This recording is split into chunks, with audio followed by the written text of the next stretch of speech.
सर्वांना नमस्कार.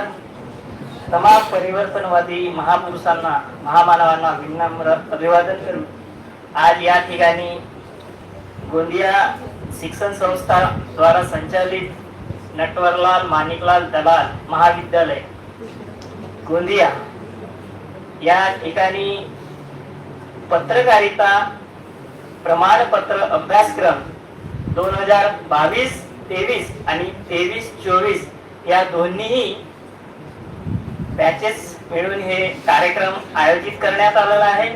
या कार्यक्रमामध्ये कृतज्ञता कशी व्यक्त करायची हा अतिशय महत्वाचा पैलू आणि केंद्रबिंदू म्हणावा लागेल या कार्यक्रमाचा.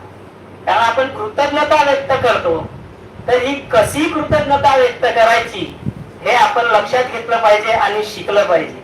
या ठिकाणी अनेक मान्यवर उपस्थित आहेत, त्यांचं मी मनस्वी स्वागत करतो आणि स्वर्गीय मनोहर भाईजी पटेल यांच्या प्रतिमेला विनम्र अभिवादन करून मी माझे मनोगत व्यक्त करतो. मी या महाविद्यालयाच्या पत्रकारिता प्रमाणपत्र कोर्सचा विद्यार्थी आहे आणि मी गेल्या 7-8 वर्षापासून लोकमत मराठीला ग्रामीण भागामधून पत्रकारिता करतो आहे. मी लिहितो आहे एक बातमीदार म्हणून. इतके अनुभव आहेत की सांगता सोय नाही. का? कारण ग्रामीण भागात शहरातील भागात महत्वाच्या काही गोष्टींपेक्षा अडचणी जास्त ग्रामीण भागात पाहायला मिळतात.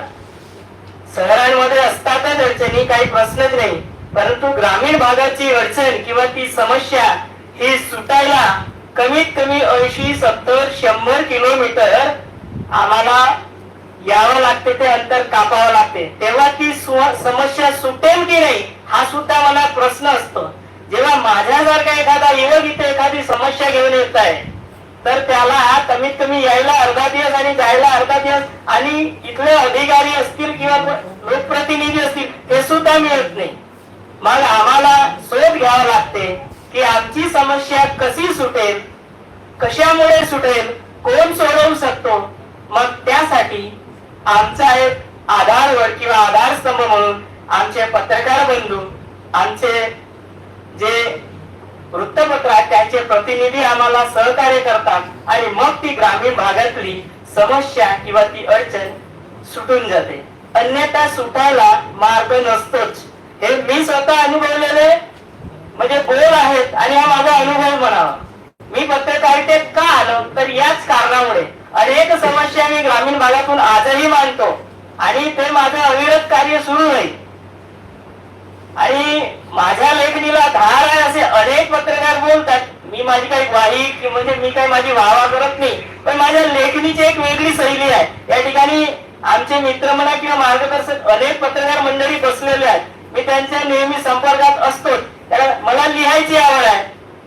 मी पत्रकारिता म्हणजे रोजचे जे वर्तमान आहे किंवा जे वातावरण आहे किंवा जे जगणे आहे ते तर मांडतोच, पण माझ्या कवितेच्या मधूनही मी अनेक गोष्टी किंवा अनेक वेगवेगळ्या मुद्द्यांवर मी प्रश्न निर्माण केलेला आहे आणि त्याची दखल या गोंदिया जिल्ह्यामधून मी एकमेव युवा तरुण कवी या आंतरराष्ट्रीय स्तरावर घेण्यात आलेली आहे, जागतिक लेवलवर घेण्यात आली आहे.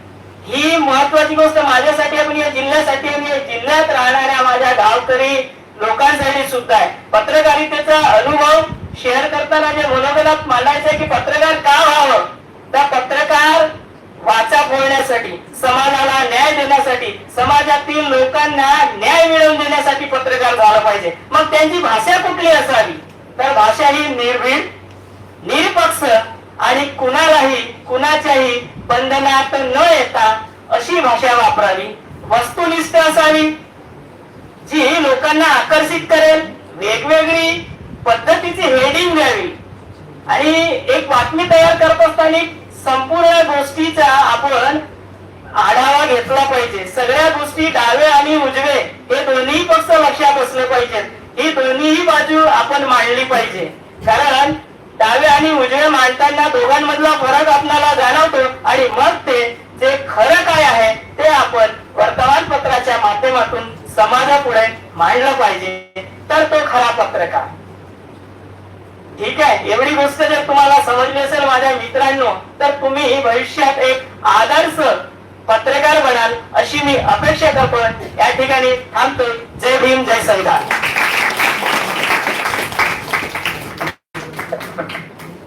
धन्यवाद मुन्नाभाईजी. श्रद्धेय अटलबिहारी वाजपेयीने म्हटलेलं आहे